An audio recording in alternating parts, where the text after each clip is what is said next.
आरब का मैसेज पढ़ते ही रूही गुस्से से भर उठी। उसने झुंझलाकर कहा, ये आदमी मुझे पागल कर देगा, और बिना कुछ कहे वहां से तेजी से बाहर निकल गई। उसके अचानक जाने से तनु, आरूसी, नेहा हैरान रह गए और तीनों उसके पीछे चल दिए। बाहर आरब अपनी कार के पास बेचैनी से खड़ा था। रूही को देखते ही उसके चेहरे पर हल्की मुस्कान आ गई। इतनी देर क्यों लगा दी? उसने पूछा। रूही चिढ़ते हुए बोली, मिस्टर ओवर कॉन्फिडेंट। अचानक आरब ने उसका हाथ थाम लिया और पास खींच लिया। I miss you. उसकी आवाज़ धीमी थी। रूही कुछ समझ पाती उससे पहले ही वह पल भर के लिए ठिठक गई। दिल की धड़कनें तेज हो गईं। आरब ने खुद को संभालते हुए कहा, जाओ रूही, अभी चली जाओ। अगर रुकी तो खुद पर काबू नहीं रख पाऊंगा।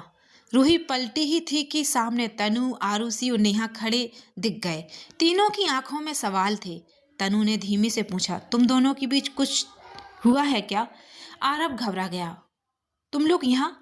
नेहा ने सीधा सवाल दागा। जो हमने देखा वो सच था? रूही शर्म से नजरें झुका गई। कुछ ही कहना बेकार था। आरुषि की सख्त नजरें देखकर आरब समझ गया अब यहाँ रुकना ठीक नहीं। वह झट से कार में बैठा और बोला, बाकी बातें बाद में। और देखते ही देखते कार वहां से निकल गई। पीछे छोड़ गई अधूरे सवाल और रूही का उलझा हुआ दिल। नेहा, आरुषि, तनु की शक भरी नजरों से रूही घबरा गई। उसने जल्दी से खुद को संभालते हुए कहा, मुझे जरूरी काम है, बाद में मिलते हैं, और बिना रुके वहां से निकल गई। उसके जाते ही नेहा ने फुसफुसा कर कहा, कुछ तो गड़बड़ है। आरब जरूर कोई बड़ा कांड कर रहा है। आरुषि ने झुंझलाकर उसे घूरा। चुप रहो और घर चलो। नेहा ने विरोध किया, अभी तो हमने कुछ कुछ लिया भी नहीं। लेकिन तनु ने भी आरुषि का साथ दिया। तीनों बिना कुछ कहे वहां से निकल पड़े और हवा में रह गया एक अनकहा शक। रात के खाने के वक्त सिंघानिया मैंसन में अजीब सा सन्नाटा पसरा था। राजवीर का मूड दिन भर की घटनाओं की वजह से बेहद खराब था। वह गुस्से में डाइनिंग टेबल पर बैठा बार बार पानी पी रहा था। दूसरी ओर रूही किसी और ही दुनिया में खोई हुई थी। वह चुपचाप अपनी प्लेट में चम्मच घुमा रही थी। उसके ख्यालों में बस आरव ही था। दोनों की खामोशी देखकर रावी समझ गई कि वजह क्या है। उसने हल्के से कहा, आरव। रूही चौंक गई। अनजाने में उसके मुंह से भी निकल गया, आरव। बस यही सुनना था। राजवीर का सब्र टूट गया। उसने गुस्से में गिलास टेबल पर पटका और दहाड़ा, आरव, आरव, आरव, मैं इस नाम से तंग आ चुका हूं। पूरा घर सहम गया। रूही ने उसे शांत करने की कोशिश की, लेकिन राजवीर ने सख्त लहजे में कहा, आज के बाद इस घर में उसका नाम कोई नहीं लेगा। रूही चुप रह गई, लेकिन उसका दिल और भी भारी हो गया। रूही ने आगे बढ़कर राजवीर का हाथ थामा और धीमे स्वर में कहा, प्लीज खुद को शांत रखो, अपनी सेहत पर ध्यान रखो। लेकिन राजवीर ने झटके से उसका हाथ हटा दिया। उसकी आवाज में कड़वाहट थी, क्या तुम्हें सच में मेरी परवाह है? फिर तीखे सवाल दागते हुए बोला, अगर है तो हम साथ क्यों नहीं रहते? आज भी अलग कमरों में क्यों सोते हैं? वह रोका नहीं। मैं तुम्हें बहुत वक्त दे चुका हूँ। अब हमारी शादीशुदा जिंदगी शुरू होनी चाहिए। मैं तुम्हारा पति हूँ, ये मत भूलना। इतना कहकर वह जाने लगा। फिर अचानक रुक कर सख्त लिहाजे में बोला, अब से हम एक ही कमरे में रहेंगे। मेरे कमरे में शिफ्ट होने के लिए तैयार रहो। राजवीर के शब्द रूही के दिल को चीर गए। 4 सालों में पहली बार उसने उसे इस तरह जता दिया था कि वह उसका पति है, और यही बात सबसे ज्यादा दर्द दे गई। आंखों से आंसू बहते हुए रूही चुपचाप अपने कमरे में चली गई, जहां सवाल बहुत थे पर जवाब एक भी नहीं। राजवीर की बातें सुनकर रूही का दिल बुरी तरह से टूट गया। 4 सालों में पहली बार उसने उसे इस तरह उसके पति होने का एहसास दिलाया था, और यही बात सबसे ज्यादा चुभ गई। आंखों में आंसू लिए रूही चुपचाप अपने कमरे की ओर भाग गई। यह देखकर रावी का सब्र टूट टूट गया। वह सीधे अपने भाई के पास गई और गुस्से में बोली, भाई, ये सब क्या था? आप रूही को इस तरह मजबूर कैसे कर सकते हैं? फिर टूटे हुए सुर में बोली, आप जानते हैं ना आपने उसे कितना दर्द दिया है? ये कैसे भूल सकते हैं कि आपने उससे शादी सिर्फ दादी की खुशी के लिए की थी? रावी के सवालों ने राजवीर को भीतर तक तोड़ दिया।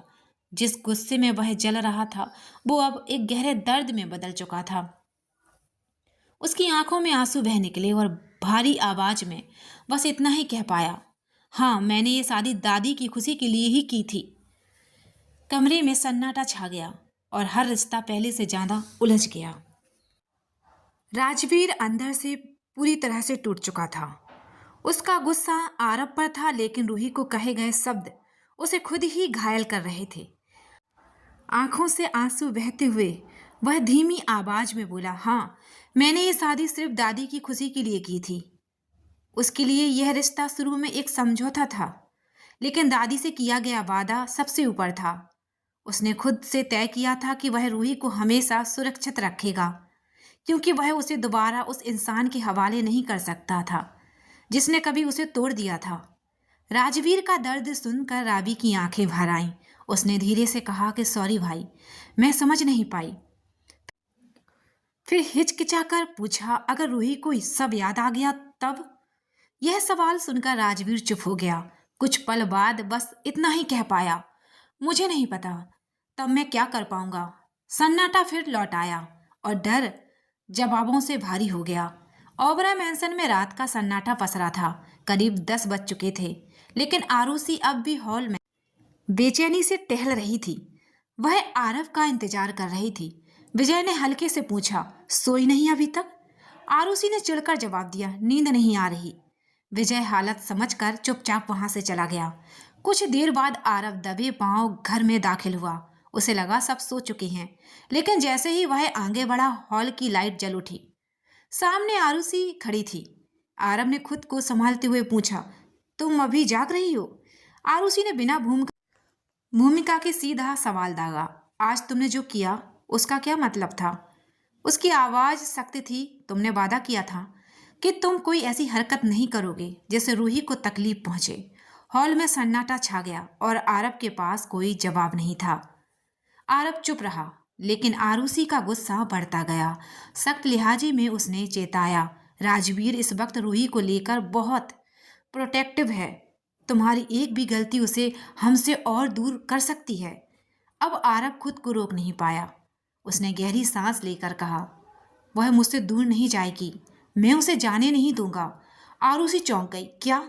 आरव ने दोहराया। उसका प्यार अब उस मोड़ पर था जहां हार मानना उसके लिए नामुमकिन था। हॉल में फिर सन्नाटा छा गया, लेकिन इस बार डर से ज्यादा जिद थी। 4 दिनों बाद कार्तिक और मनीष ऑस्ट्रेलिया से लौट आए। कार्तिक ने अनु को बिना बताए एक सरप्राइज प्लान किया, क्योंकि वह उससे नाराज थी। उसने मुंबई के एक बड़े होटल में डिनर बुक किया। होटल देखते ही अनु खुशी से बोली, ओ माय गॉड, ये जगह तो कमाल की है। लेकिन अंदर बैठते उसका मूड खराब हो गया। खाने के दौरान उसने चिढ़कर पूछा, तुमने मेरा कॉल क्यों नहीं उठाया? कार्तिक ने सफाई देने की कोशिश की, मगर अनु का गुस्सा बढ़ता गया। उसे पता चला कि कार्तिक रूही के मामले में उलझा हुआ था, तो वह भड़क उठी।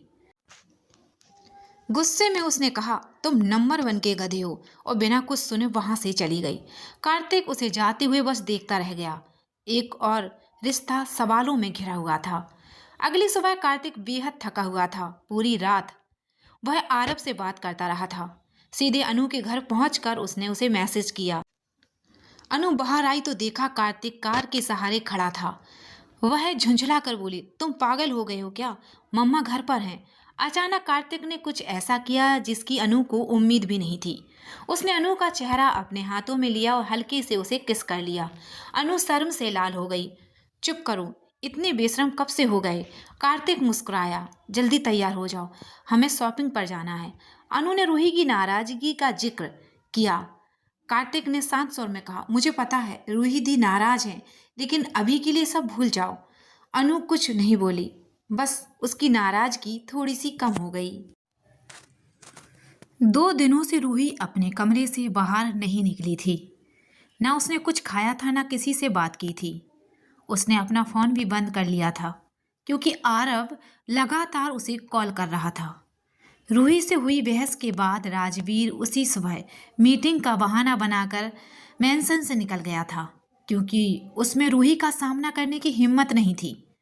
2 दिन बाद जब वह मैंसन लौटा तो स्टाफ ने घबरा कर बताया, सर, रूही मैडम ने 2 दिन से कुछ नहीं खाया है, दरवाज़ा भी नहीं खोला है। यह सुनते ही राजवीर गुस्से में बोला, तो मुझे कॉल क्यों नहीं किया?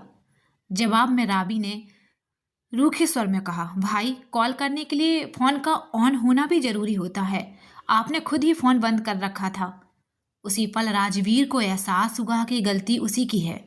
वह तेजी से रूही के कमरे की ओर भागा, लेकिन दरवाजे के सामने आते ही घबरा गया। कांपती आवाज में बोला, रूही प्लीज दरवाजा खोलो। अंदर बेड पर बैठी रूही चौंक गई और बुदबुदाई, अब इन्हें मेरी याद आई। उसने जानबूझकर आवाज अनसुनी कर दी और किताब का पन्ना पलट लिया। 5 मिनट बीत गए लेकिन दरवाजा नहीं खुला। राजवीर की बेचैनी बढ़ गई। उसके मन में डर बैठ गया, कहीं इसकी तबीयत तो खराब नहीं हो गई। घबराकर उसने तुरंत स्टाफ से कमरे की चाबी लाने को कहा। राजवीर ने जल्दी से दरवाजा खोला और कमरे के अंदर आया, लेकिन वहां रूही नहीं थी। घबराकर उसने जोर से पुकारा, रूही। तभी वॉशरूम से बाहर आती हुई रूही चिढ़कर बोली, क्या हुआ? उसे सही सलामत देखकर राजवीर और राबी की जान में जान आई। राजवीर ने सबको बाहर जाने को कहा और रूही के पास आकर बैठ गया। उसका हाथ थाम लिया। धीमी आवाज में बोला, मुझे पता है सिर्फ सॉरी कहना काफ़ी नहीं है, लेकिन फिर भी मैंने जो कहा है उसके लिए मुझे माफ़ कर दो। मैं तुम्हें कभी किसी बात के लिए फोर्स नहीं करूँगा जब तक तुम्हारा दिल इस रिश्ते को स्वीकार ना कर ले। राजवीर की बात सुनकर रूही उदासी से बोली, अब आपका मूड ठीक है, मैं जानती हूँ आपने जो कहा उसके पीछे कोई वजह रही होगी। आप चिंता मत कीजिए, मैं ठीक हूँ। रूही के ये शब्द राजवीर के दिल का बोझ हल्का कर गए। उसने राहत की सांस लेते हुए कहा, तो फिर चलो कुछ खा लो, तुमने 2 दिन से कुछ नहीं खाया। यह सुनते ही रूही का चेहरा फीका पड़ गया। उसने अटके शब्दों में तकिया की ओर एक नज़र डालते हुए कहा, हाँ मैं अभी आती हूँ, आप चलिए। लेकिन राजवीर जिद पर अड़ गया और रूही को अपने साथ ही ले जाना चाहता था। बार बार रूही की नज़र तकिया की तरफ जाते देख उसने तकिया उठाकर देखा। नीचे चॉकलेट, नट्स और अलग अलग स्नैक्स रखे थे। पिछले 2 दिन से रूही यही सब खा रही थी, जो वह अक्सर अपने ड्रॉर में छुपा कर रखती थी। यह देखकर राजवीर झुंझला गया और रूही को घूरते हुए बोला कि वह ऐसा क्यों कर रही है। तभी रूही कमरे से बाहर भागती हुई बोली कि उससे भूख बर्दाश्त नहीं होती और उसे माफ़ कर दें। राजवीर उसके पीछे आया, बोला कि अगर भूख लगती है तो ठीक से खाना खाया कर, ये सब चीज़ें सेहत के लिए ठीक नहीं है। नीचे आते ही उसने तुरंत स्टाफ को आदेश दिया कि रूही के कमरे से सारे जंक फूड और स्नैक्स हटा दिए जाएं और आज के बाद रूही कोई भी अनहेल्दी चीज़ नहीं खाएगी। उसने रूही को कुछ कहने का मौका तक नहीं दिया। रूही नाराज होकर बोली कि वह सच में बहुत खड़ूस है और गुस्से में जाकर बैठ गई। यह सब देखकर राबी को सुकून मिला। उसने मजाक में कहा कि अब घर फिर से घर जैसा लग रहा है और अगर रूही ना होती तो वह इनके साथ बोर ही हो जाती। उसकी बात सुनकर रूही और राबी दोनों मुस्कुरा दिए। घर का माहौल खुशनुमा देख स्टाफ भी खुश था। तभी राबी डाइनिंग टेबल से उठकर बाहर की तरफ भागती हुई बोली, ओह शिट, मैं लेट हो गई हूँ, मैं दोस्तों के साथ पार्टी में जा रही हूँ, रात को देर से आऊंगी, मेरा वेट मत करना। उसकी जल्दबाजी देख राजवीर चिढ़कर बोला, इस लड़की का कुछ तो करना पड़ेगा। तभी उसे रूही का ख्याल आया, जो पिछले 2 दिन से घर के अंदर किसी कैदी की तरह बंद थी। रूही, क्या हम कहीं बाहर चले? बाहर? लेकिन कहाँ? रूही ने सवाल पर राजवीर थोड़ा सोचकर बोला, शॉपिंग। शॉपिंग का नाम सुनकर रूही के ना कहने का कोई सवाल ही नहीं था। वह फौरन चेयर से खड़ी होकर बोली, हाँ बिल्कुल। रूही कार की बैक सीट पर बैठी राजवीर के आने का वेट कर रही थी। तभी राजवीर ड्राइवर से कार की चाबी लेते हुए बोला, आज मैं ड्राइव कर लूँगा। वह जैसे ही कार के अंदर बैठा उसका फ़ोन रिंग करने लगा, जिस पर उसके मैनेजर का नंबर फ्लैक्स कर रहा था।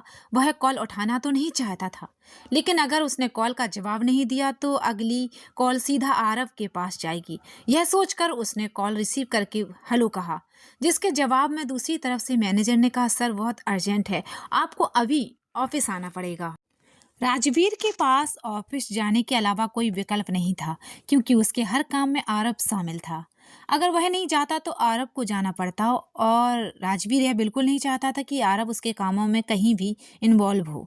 इसलिए उसने रूही से कहा कि अगली बार उसके साथ चले और खुद ऑफिस के लिए निकल पड़ा। राजवीर की वजह से रूही थोड़ी उदास हो गई, इसलिए उसने ड्राइवर से सिर्फ रूही को शॉपिंग पर ले जाने के लिए कह दिया। रूही अकेले मॉल में बस यहाँ से वहाँ घूम रही थी। जो चीज़ें उसे पसंद आती वह खरीद कर ड्राइवर से गाड़ी में रखवा देती। इतना सब लेने के बाद अब वह हाथ में कोल्ड कॉफ़ी लिए मॉल में घूम रही थी। दूसरी तरफ कार्तिक और अनु भी उसी मॉल में शॉपिंग करने के लिए आए थे। जैसे ही कार्तिक की नज़र रूही पर पड़ी, वह उछल कर बोला, रूही दी। रूही का नाम सुनते ही अनु के माथे पर सिलवटें पड़ गईं। वह पीछे मुड़ी और देखा कि रूही सीढ़ियों से ऊपर जा रही थी। यह यहाँ क्या कर रही है? अनु का सवाल बेतुका था। फिर भी कार्तिक मुस्कुराते हुए बोला, शायद तुमसे मिलने आई हो। यह सुनते ही अनु उसे घूरने लगी। बकवास बंद करो। तभी कार्तिक को आरव की बात याद आई। उसने चुपचाप रूही की एक फोटो क्लिक की और आरव को भेजते हुए मैसेज किया, रूही दी से मिलना हो तो जल्दी आओ। मैसेज देखते ही आरव की खुशी का ठिकाना नहीं रहा। वह चेयर से उछल कर खड़ा हो गया और झुंझला कर बड़बड़ाया, मैं यहाँ उससे बात करने को बेचैन हूँ और ये शॉपिंग में लगी हुई है। उसने बिना देर किए ऑफिस का सारा काम राहुल के हवाले छोड़ा और मॉल की तरफ निकल पड़ा। आरव की यह हरकत देख राहुल पूरी तरह से भड़क गया। वह गुस्से में बुदबुदाया, इसने मुझे समझ क्या रखा है? आज तो इसे नहीं छोड़ूंगा। लेकिन आरव बिना पीछे देखे हाथ हिलाता हुआ वहां से निकल चुका था। अनु और कार्तिक मॉल के सेकंड फ्लोर पर खड़े आरव के आने का इंतजार कर रहे थे। कार्तिक बार बार कॉल कर रहा था क्योंकि उसे डर था कि रूही वापस चली ना जाए। ये बॉस अभी तक आए क्यों नहीं? इतना समय क्यों लग रहा है? वह बेचैनी से बड़बड़ाया। तभी उसकी नजर नीचे गई और उसने देखा कि आरव ग्रांड एंट्री लेते हुए मॉल में कदम रख चुका था। सफेद टी शर्ट, हल्की लूज जैकेट और ग्रे पैंट में वह बहुत ही हैंडसम लग रहा था। ऊपर से गोल्डन चश्मा पहनने की वजह से उसका टसन और बढ़ गया था। पूरे मॉल में लोगों की नजरें उस पर टिक गई, लेकिन आरव का पूरा ध्यान केवल मॉल में रूही को ढूंढने में लगा था। चारों तरफ देखते देखते वह आगे बढ़ रहा था कि अचानक किसी लड़की से टकरा गया। आरव बिना लड़की की तरफ देखे केवल सॉरी कहकर आगे बढ़ गया, लेकिन ऐसा लग रहा था कि लड़की जानबूझकर उससे टकराना चाहती थी। उस लड़की ने आरव का रास्ता रोक कर खड़ी हो गई और चिल्लाई, ओ हलू, ये क्या बदतमीजी थी? तुमने ये सब जानबूझकर किया? लेकिन आरव का ध्यान उस पर जरा भी नहीं था। वह मॉल में चारों तरफ देखते हुए बस सॉरी बोलता रहा। उसे समझ नहीं आ रहा था कि लड़की क्या कह रही है। 1 मिनट के अंदर ही आरव और उस लड़की के चारों तरफ भीड़ लग गई। फिर भी आरव ने ध्यान नहीं दिया, इसलिए लड़की ने उसका कॉलर पकड़ लिया। ये सब देखते ही ऊपर खड़ा कार्तिक को आग लगी। इसने तो आरव सर का कॉलर पकड़ लिया है, अब तो मैं इसे नहीं छोड़ूंगा। दूसरी तरफ रूही कुछ दूरी पर खड़ी यह नजारा देख रही थी। वह हैरान थी कि आखिर आरव, ये मॉल का मास्टर, कुछ बोल क्यों नहीं रहा। उसने मन ही मन सोचा, वैसे तो इन लोगों के मुंह में इतनी लंबी जुबान है, लेकिन अभी भीगी बिल्ली बनकर चुपचाप खड़े सुन रहे हैं। सीरियसली। जैसे ही आरव ने उस लड़की का कॉलर पकड़ना महसूस किया, उसका गुस्सा फूट पड़ा। उसने मन ही मन सोचा, ये लड़की कौन है? इतनी हिम्मत कैसे हुई इसे मुझे टच करने की? सबसे पहले उसने उस जगह नजर डाली जहां से लड़की ने कॉलर पकड़ा था। फिर सीधे उस लड़की की ओर देखा, लेकिन चश्मे की वजह से लड़की आरव की गहरी डार्क और गुस्से वाली आंखें नहीं देख पाई। वह लगातार आरव को बुरा भला कहती रही। आरव कुछ कहने ही वाला था कि अचानक उसके सामने का नजारा देख और उसकी आंखें हैरानी से बड़ी हो गईं। रूही आरव के सामने आकर उस लड़की पर कॉफी फेंक चुकी थी। यह देखकर आरव बड़बड़ाया, ओ माय गॉड, मेरी स्वीटहार्ट, और टकटकी लगाकर रूही को देखने लगा। ये नजारा देख अनु और कार्तिक के भी होश उड़ गए। What the. कार्तिक अपना स्टैंड लेने ही वाला था कि अनु इरिटेट होकर उसे घूरते हुए बोली, शट अप कार्तिक। दोनों चुपचाप खड़े अपने सामने चल रहे मजेदार सीन को आइसक्रीम खाते हुए देख रहे थे। रूही की कॉफी फेंकने की वजह से लड़की की पूरी ड्रेस खराब हो गई थी। गुस्से में वह रूही पे बरस पड़ी, ये तुमने क्या किया? तुम जानती भी हो ये कितनी महंगी ड्रेस है, मेरी सारी ड्रेस खराब कर दी। रूही ने चुटकी लेते हुए जवाब दिया, अगर ऐसे काम करोगी तो दाग तो पड़ेंगे ही, कपड़े पर भी और करेक्टर पर भी। रूही की बात सुनकर लड़की और गुस्से में भर आई। उसके और रूही के बीच बहस शुरू हो गई, जिसे सब लोग चुपचाप देख रहे थे, सिवाय आरव के, जो अपने होठों पर शरारती मुस्कान लिए बस रूही को देखने में मगन था।